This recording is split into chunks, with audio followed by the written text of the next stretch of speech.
আসসালামু আলাইকুম রহমতুল্লাহি বারাকাতু। লেটার লোগো ডিজাইন টিউটোরিয়ালে আপনাকে স্বাগতম। আজকের টিউটোরিয়ালে আমরা শিখব, আপনারা থাম্বনেলে যে লোগোটি দেখে আমার ভিডিওতে ক্লিক করেছেন সেই লোগোটি আমরা ইজিলি কিভাবে ডিজাইন করতে পারি, অর্থাৎ স্ক্রিনে যেই লোগোটি ডিজাইন করা এই লোগোটি আমরা ইজিলি কীভাবে ডিজাইন করতে পারি। তো আপনি যদি লেটার লোগো ডিজাইন শিখতে চান বা লোগো ডিজাইন শিখতে চান তাহলে এই ভিডিওটি আপনার জন্য। আপনি জাস্ট ভিডিওটি না টেনে অল্প কিছুক্ষণ সময় দেখতে থাকুন, তাহলে আপনি প্রফেশনাল মানের এই লোগোটি ডিজাইন করতে পারবেন খুব ইজিলি। তো আর কথা না বাড়িয়ে আমরা চলে যাচ্ছি আমাদের মেইন ডিজাইনে। ওকে, এটাকে ব্যাক স্পেস দিয়ে ডিলিট করে দিলাম, এটাকে ব্যাক স্পেস দিয়ে ডিলিট করে দিলাম। লোগোটি ডিজাইন করা একদমই ইজি, আপনি জাস্ট একটু মনোযোগ সহকারে লক্ষ্য করুন, তাহলে আপনি এটা ডিজাইন করতে পারবেন। প্রথমে আমরা লাইন টুলটি সিলেক্ট করে দেন কিবোর্ড থেকে শিফট চেপে একটি লাইন ড্র করে নিলাম। দেন লাইনটাকে আমরা স্ট্রোকে নিয়ে নিলাম। ওকে, দেন এখানে স্ট্রোক অপশন থেকে আমরা 1 সিলেক্ট করে দিলাম। ওকে, দেন এই লাইনটাকে আমরা অল্টার ধরে শিফট অল্টার ধরে ড্র্যাগ করে একটি কপি করে নিলাম। এটাকে আমরা রিপিট কপি করব। আমি এখানে 10টি লাইন নিব। ওকে, তো কন্ট্রোল ডি দিয়ে রিপিট কপি করে নেব। Control D 3 4 5 6 7 8 9 10। ওকে, তো আমি এখানে 10টি লাইন নিয়ে নিলাম। টোটালটাকে কন্ট্রোল জি দিয়ে একটি গ্রুপ করে দিলাম। দেন স্পেসটাকে একটু বাড়িয়ে দিলাম। ওকে, দেন এই লাইনগুলোকে আমি এডিট মেনু বার অপশন থেকে কপি করে দেন আবার এডিট মেনু বার অপশন থেকে পেস্ট ইন প্লেসে ক্লিক করব। তাহলে এই লাইনগুলো একবার কপি হয়ে দেন আবার এখানে পেস্ট, এটার উপরেই আবার পেস্ট হবে। ওকে, তো এটা আমরা ইজিলি করতে পারি কিবোর্ড থেকে কন্ট্রোল সিতে ক্লিক করে কপি করে দেন কন্ট্রোল এফে যদি আমরা ক্লিক করি তাহলে এটা ইজিলি কপি হয়ে দেন উপরে আগের স্টক অপশনেই আবার এটা পেস্ট হবে। ওকে, তো এটা যেই পেস্ট অপশনটাকে আমরা রোটেট করে এই কর্নারে মিলিয়ে দিলাম, শিফট চেপে এই কর্নারে আমরা মিলিয়ে দিলাম। ওকে, দেন এইটাকে আবার আমরা সিলেক্ট করে রাইট ক্লিক করে ট্রান্সফর্ম থেকে আমরা রিফ্লেক্টে ক্লিক করব। দেন রিফ্লেক্ট এখান থেকে আমরা কপিতে ক্লিক করব, তাহলে এটা কপি হয়ে রিফ্লেক্ট হবে। ওকে, দেন এই টোটালটাকে আমরা সিলেক্ট করে কন্ট্রোল জি দিয়ে একটি গ্রুপ করে নিলাম। ওকে, এখন আমরা মাউস ড্র্যাগ করে এই লোগোটি তৈরি করব।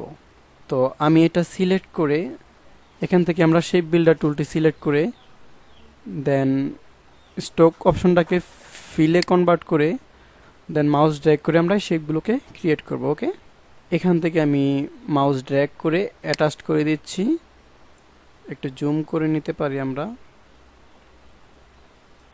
এখান থেকে খুব কেয়ারফুলি অ্যাটাচ করে দিতে হবে যেন একটি শেপের সাথে আরেকটি শেপ অ্যাটাচড হয়ে না যায়, সেদিকে লক্ষ্য রাখতে হবে। ওকে, দেন এই শেপটিকে ক্রিয়েট করে নিতে হবে থেকে খুব কেয়ারফুলি একটু জুম করে নিলাম, অল্টার ক্লিক করে একটু জুম করে নিলাম।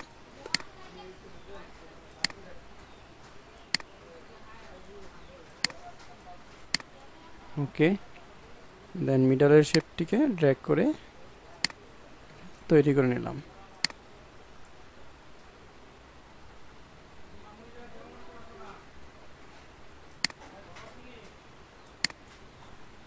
দেন যেই শেপগুলো আমাদের বাকি রয়েছে সেগুলো ভালোভাবে দেখে দেখে অ্যাটাচ করে দিতে হবে, তাহলে আমাদের ডিজাইনটি দেখতে সুন্দর হবে। দেন এদিকে মিলিয়ে দিলাম দেখে দেখে ভালোভাবে। ওকে, ওকে, এই কর্নারগুলোকে মিলিয়ে দিতে হবে। ওকে, কমপ্লিট। তাই এখন আমরা সিলেকশন টুলটি সিলেক্ট করে দেন এটাকে সিলেক্ট করে রাইট ক্লিক করে আমরা আনগ্রুপ করে নিলাম। ওকে, পূর্বে যে গ্রুপগুলো করেছিলাম আমরা সেগুলোকে রাইট ক্লিক করে আনগ্রুপ করে দিলাম। ওকে, দেন শিফট চেপে এই শেপগুলোকে সিলেক্ট করে দেন আমরা মাউস ড্র্যাগ করে বাহিরে নিয়ে আসলাম। ওকে, দেন এগুলো আমাদের কোনো প্রয়োজন নেই, এগুলোকে আমরা ব্যাক স্পেস দিয়ে ডিলিট করে দিলাম। দেন শেপটাকে আমরা একটু রাউন্ড করে নিব, তাহলে দেখতে আরও প্রফেশনাল লাগবে। তো আমি এই টোটালটাকে কিবোর্ড থেকে কন্ট্রোল চেপে সিলেক্ট করে দেন এই কর্নারগুলোকে আমরা সিলেক্ট করে নেব। দেন কর্নারটাকে সিলেক্ট করে নিলাম, শিফট চেপে যেই কর্নারগুলোকে আমি রাউন্ড করতে চাচ্ছি সেই কর্নারগুলোকে আমি সিলেক্ট করে নেব। ওকে, অবশ্যই শিফট চেপে সিলেক্ট করতে হবে, না হলে একসাথে সিলেক্ট হবে না। ওকে, তো আমি টোটাল শেপগুলোকে সিলেক্ট করে নিলাম। দেন এটাকে, দেন এই শেপটিকে, এই কর্নারটি, দেন এই কর্নারটি, দেন এই কর্নারটি, দেন এই কর্নারটি। ওকে, দেন আমি মাউস ড্র্যাগ করে দেন এই কর্নারটিও সিলেক্ট করে নিলাম, এদিকের এই কর্নারটি, দেন এদিকের এই কর্নারটি। ওকে, টোটাল কর্নারগুলোকে আমি সিলেক্ট করে দিলাম। দেন একটি গোল অপশন ধরে আমরা মাউস ড্র্যাগ করে এটাকে রাউন্ড করে নিলাম। ওকে, দিস ইজ গুড।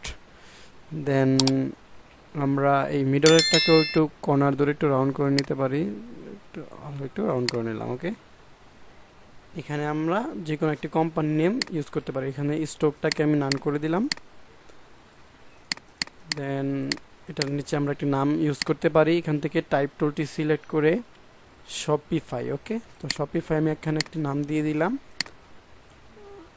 এখানে আপনারা যে কোনো লোগো নেম আপনাদের প্রয়োজন মতো দিয়ে দিতে পারেন। তো আমি এখানে একটি নাম সিলেক্ট করে দিলাম। এখানে আমি ফ্রন্টটি আমি এখানে ইএক্সও ফ্রন্টটি দিয়ে দিব। তো আমি ইএক্সও রেগুলার ফন্টটি দিয়ে দিলাম। দেন এখান থেকে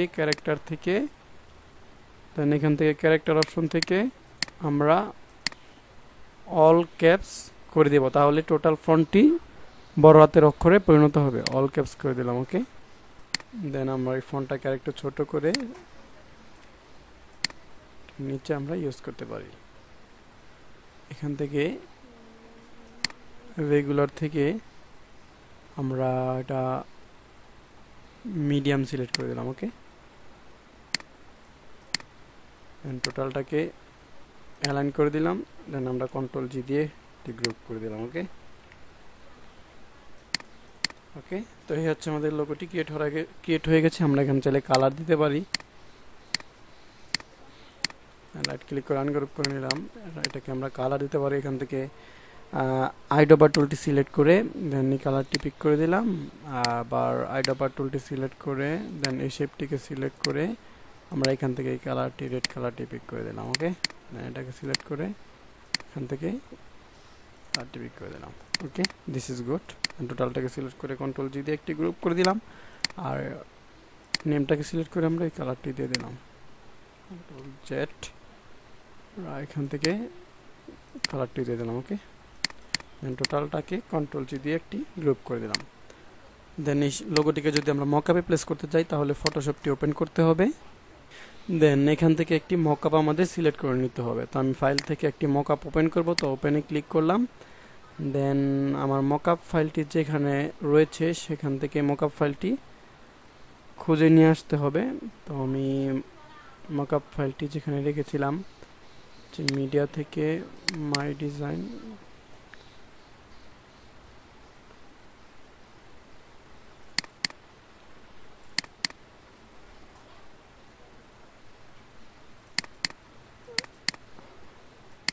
তো আমি একটি মকআপ এখানে ওপেন করে নিলাম।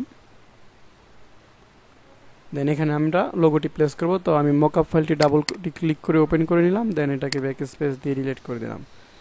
দেন আমরা এখান থেকে এই লোগোটি ধরে মাউস ড্র্যাগ করে ফটোশপে এনে ছেড়ে দিলাম। ওকে, দেন আমরা এটাকে একটু বড় করে নিলাম। দেন আমরা এখান থেকে ইন্টারে ক্লিক করলাম। দেন আমরা কিবোর্ড থেকে কন্ট্রোল এস এ ক্লিক করলাম, তাহলে এটা মকআপ ফাইলে সেভ হয়ে যাবে।